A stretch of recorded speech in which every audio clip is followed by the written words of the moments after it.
It hurts. I know. I'm here. Don't leave me. Never, I promise. The wind rolled low across the plains like a tired animal dragging its bones home. It carried dust, sorrow, and the smell of distant rain that would never reach the cracked earth of Dry Creek Ranch. Elias Ward had lived his life on that land, born there, buried his parents there, and learned early that hope was something you fed slowly, like a stubborn fire in winter. Elias wasn't a man of many words. His voice was rough like barbed wire, his hands scarred from years of rope burns and broken fences. He trusted horses more than men, storms more than promises. But loneliness was a different kind of storm. It crept into the cracks of his cabin walls at night and sat heavy in his chest until breathing hurt. So when he answered the ad in a newspaper from a town 3 states away, mail order bride seeking honest rancher, kind soul, new life, he felt foolish, but desperate men do foolish things. Her name was Clara Bell. She wrote letters in careful ink, each word trembling with hope. She spoke of sewing dresses, baking bread, wanting a home where laughter lived. Elias read her letters under lantern light, lips moving over each sentence like a prayer he wasn't sure God would hear. He never told anyone. When the stagecoach arrived carrying her trunk, the whole town watched from behind saloon windows. Elias stood stiff, hat in his hands. Clara stepped down, small, pale eyes bright with fear and determination. She smiled at him like sunrise breaking through fog. That smile warmed something frozen in him. He promised her safety. He promised her kindness. And for 3 weeks, he kept that promise. Then came the night he found her in the barn. She was lying in the straw, dress torn, face bruised, breath shallow, a red ribbon tangled in her hair, and beside her a folded note pinned to her sleeve with a rusted nail. Elias's hands trembled as he opened it. "She belongs to us. You should have stayed alone." The lantern shook in his grip.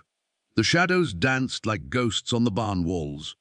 Elias Ward had never been afraid of a man before, but that night fear became fury, and fury became a vow. By dawn, the ranch was silent except for Clara's fragile breathing and the slow creak of rocking boards in the wind. Elias sat beside her bed, a basin of cool water on his knees, wiping the dried blood from her cheek. She stirred once, whispering something he couldn't hear. He leaned closer. "Don't let them take me back." The words struck him harder than any bullet. Back. Not just a threat of past. Elias rode into town with the note clenched in his fist. The sheriff, Dalton Price, read it slowly, jaw tight. "Could be drifters," Dalton said. "Could be jealous fools. Could be trouble from where she came." "Where did she come from?" Elias asked quietly. Dalton hesitated. "You ever ask?" Elias hadn't. He'd been too grateful to question miracles. At the telegraph office, Elias sent a wire to the address Clara had given in her letters. Hours later, the reply came back like thunder in a clear sky. "Legels didi astiop no rukakod off, sestastopo roloti vestiup." Elias stared at the message until the letters blurred. If Clara Bell was dead, then who was the woman bleeding in his bed, and who wanted her back? That night, Elias cleaned his rifle. Not because he wanted revenge, because he understood something old cowboys learned young. When wolves circle your home, you don't wait for dawn. Clara woke near midnight.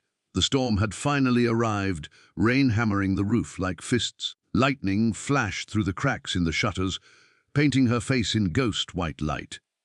She saw Elias sitting beside her. "Did they hurt you?" she whispered. "No," he said.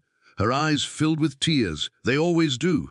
The truth came slowly, like thawing ice. Her real name was Marigold Hart. She'd been forced into a traveling ring of thieves who sold women into marriages, then blackmailed the husbands or dragged the brides back when richer targets appeared. She'd tried to escape before. They'd found her. The note wasn't just a threat, it was a claim. "They'll come again?" she said. "They always come." Elias stood jaw hard as stone. "Let them," he said. Outside, thunder rolled across the plains like a warning inside. Something else grew, something stronger than fear. A promise. Because Elias Ward had lived alone all his life. But now someone had tried to take what little love he had finally found. And cowboys don't forgive that kind of thing. Not ever. The prairie was quiet in the kind of way that makes a man uneasy. Elias Ward had grown up reading silence. He could tell when it was peaceful and when it was waiting. That morning, as the sky bruised purple over Dry Creek Ranch, he knew the difference. Something was coming. Inside the cabin, Marigold Heart slept restlessly beneath quilts stitched by Elias's mother years before. Fever burned through her. Every few minutes she whispered names he didn't recognize, towns he'd never heard of, prayers broken by fear. Elias sat at the table sharpening his knife. Slow strokes against stone, each scrape echoing like a clock counting down. He had questions. Too many. But questions didn't matter now. Protection did. He saddled his horse before sunrise and rode to town again. The streets were empty except for a lantern swinging outside the general store. Sheriff Dalton Price waited on the boardwalk, hat pulled low, a second man beside him. "Elias!" Dalton said. "This is Jonah Crow, Texas Ranger." Jonah Crow didn't look like the stories. No polished boots, no heroic grin. Just tired eyes and a scar cutting down his cheek like lightning frozen in flesh. "You married a ghost," Jonah said plainly. Elias Dillis didn't answer. Jonah handed him a paper, a sketch. 3 men, 1 woman, names scribbled beneath, teacher and Sir E.W. "They move town to town," Jonah said. "Sell brides, rob ranchers, blackmail judges. Anyone fights back, they disappear." Elias's hands tightened. "You ever catch them?" he asked. Jonah shook his head. "Not yet." The word yet hung heavy between them. Then Jonah looked straight into Elias's eyes. "But they're coming here." Elias felt no fear, just certainty. "Good," he said. By afternoon the sky turned the color of old iron. Elias spent the day preparing without speaking. He boarded windows, hid ammunition beneath floorboards, set lanterns where shadows couldn't hide. Marigold watched him from the bed. "You don't have to do this," she said weakly. "You could ride away." "They only want me." Elias didn't stop working. "They touched you," he said quietly. "That makes it my business."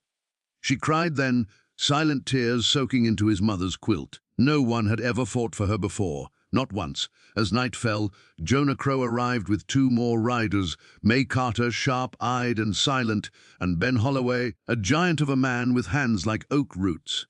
Different names, different pasts, different scars. But they all knew evil when they saw it. They sat around Elias's table under lantern light while the wind screamed outside. May spoke first. "The Raven crew has 5 men now. Leader's named Silas Boone." Jonah nodded. "Cruel smart, patient." Elias looked up. "Where?" May pointed east. "Ridge Trail. They'll hit before dawn. They always do." The room went still. Elias poured whiskey into tin cups. No one toasted. No one smiled. They drank like soldiers already marching toward gunfire. Before bed, Elias stepped outside. The prairie stretched endless beneath cold stars. He thought of his father's grave, his mother's laugh, the life he'd lived alone. Then he thought of Marigold whispering, "Don't let them take me back." He touched the rifle on his shoulder and prayed without words. They came before dawn, hoofbeats like thunder rolling low across the land, 5 riders cutting through mist. Silas Boone rode in front, tall, calm, smiling like a man arriving at church. Elias watched from the barn loft, breath steady. Beside him, Jonah whispered, "Wait." Closer, closer. The first rider reached the gate when Elias fired. The shot split morning open. Cars exploded. Horses screamed. Men shouted. May's rifle cracked like lightning. Ben swung down with a raw fist-smashing bone. Silas Boone didn't panic. He just smiled wider. "Give her back," he shouted. "She belongs to us." Inside the cabin, Marigold heard his voice and froze in terror. Elias saw it in his mind, her fear, her shaking hands, her broken hope. Something inside him snapped. He leapt from the loft, landing hard, gun blazing. A rider fell. Another fled. Smoke swallowed the yard. Then Silas Boone raised his hand. "Stop," he called. The gunfire faded. Silence returned. Boone's eyes locked onto Elias. "You don't know what she did," Boone said calmly. "She stole from us, betrayed us, cost us everything." Elias's voice was quiet as death. "She ain't yours." Boone laughed softly. "She carries something we need. Something worth more than your ranch, your life, your little dream of love." Jonah stepped forward. "What is it?" Boone's smile faded. "A list," he said. The word hit like thunder.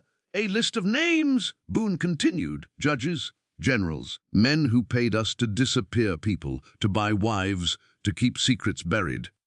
He pointed at the cabin. She wrote it down, and we're getting it back. Elias felt the world tilt. This wasn't just a gang. This was rot buried deep in the bones of the country.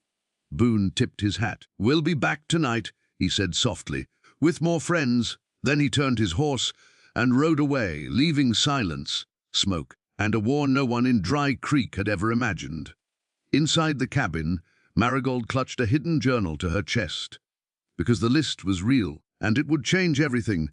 The sky over Dry Creek burned red before the sun ever rose. Elias Ward stood at the ridge watching the horizon glow like a warning carved into the world.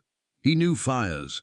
Prairie fires, cabin fires, the kind of fires that start by accident and the kind started by men.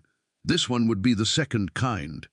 Behind him, Jonah Crow checked his revolver. May Carter tightened the strap on her rifle. Ben Holloway paced like a caged bull, cracking his knuckles. Different names. Different lives, all drawn into the same storm. Inside the cabin, Marigold Hart sat at the table with shaking hands, the journal open before her. Ink lines scratched across the pages, names of men powerful enough to bury crimes and buy silence. Governors, bankers, judges, men with polished boots and clean reputations, men who paid the Raven crew to steal wives, to silence daughters, to erase people. Elias stepped inside and saw her tears falling onto the paper. "You don't have to read them," he said gently. She shook her head. "Someone has to know the truth." He knelt beside her.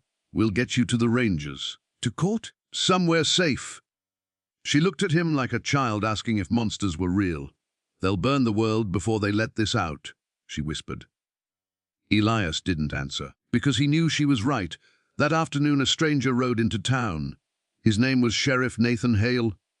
Different sheriff, different badge, different eyes. Dalton Price had gone missing overnight. Nathan Hale wore Dalton's star pinned crooked on his vest. Said Dalton had ridden out on business, said everything was under control. Jonah Crow watched him leave and muttered, "We've been betrayed."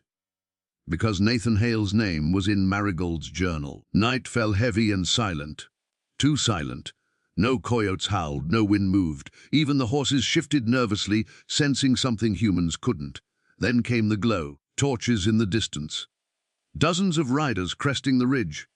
The Raven crew had returned and they'd brought an army.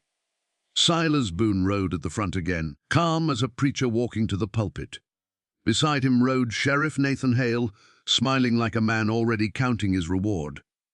Elias stepped out of the cabin. Rifle in hand, behind him stood Jonah My Ben. Behind them stood Marigold, clutching the journal. Silas called out, "Last chance, cowboy. Give us the girl and the book." Elias shook his head. Silas sighed. "Burn it down." Gunfire exploded. Flames leapt to the barn. Horses screamed. Smoke swallowed the stars. May shot 2 riders before they reached the fence. Ben dragged one man off his saddle and threw him into the dirt like broken wood. Jonah's revolver sang death in steady rhythm. But there were too many. Elias fought like a man defending more than land.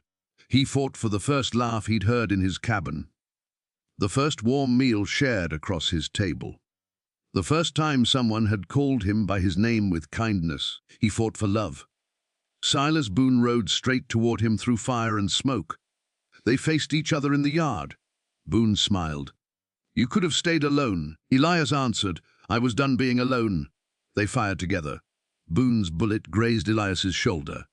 Elias's shot tore Boone's hat away. Then Boone laughed, pulling another gun. Before he could fire, Marigold stepped forward. Her hands shook, but her voice didn't. "The journal's copied," she shouted. "Sent to the Rangers, to newspapers, to judges who aren't afraid." Silas froze. For the first time, fear cracked his smile. Nathan Hale cursed. "Kill them all!" But it was too late. From the darkness beyond the ridge came new riders. Dozens. Texas Rangers. Jonah Crow's signal fire had been seen. The tide turned in thunder. The battle ended with dawn. Smoke drifted over the ruins of the barn. Bodies lay in the dust. The Raven crew lay broken, some dead, some captured. Silas Boone among them, bleeding but alive. Sheriff Nathan Hale tried to run. May Carter shot the gun from his hand and dragged him back by his collar. Jonah Crow read the journal aloud to the Rangers, each name echoing like a hammer striking truth into stone. Men who thought they were untouchable, men who would soon face the light. Marigold stood beside Elias, shaking alive free. As the sun rose, she turned to him. "My real name's still Marigold Hart," she said softly. "But if you still want, I'd like to be Marigold Ward." Elias stared at her, throat tight. All his life he'd buried hope before it could hurt him. Now hope stood in front of him, bruised and brave and real. He took her hand. "I'd be honored," he said. Weeks later, Dry Creek Ranch stood quiet again, the barn rebuilt, new fences rising, laughter drifting from the cabin porch. Different sheriff in town, different future, different story. Marigold planted roses beside the door. Elias watched her from the fence line, hat low, heart full. Some nights he still woke thinking of fire and gunshots and the note pinned to her sleeve. But then he'd hear her voice in the kitchen, humming while bread baked, and he'd remember something stronger than fear. Love that survived wolves. Love that faced truth. Love that turned a lonely cowboy into a man who finally had a home, because the note beside her hadn't just threatened them. It had revealed a darkness that needed light. And together, they lit it. The prairie wind still rolled across Dry Creek Ranch, carrying dust and memory and the promise of rain. But now, inside that cabin, laughter lived. And Elias Ward knew something he never believed before.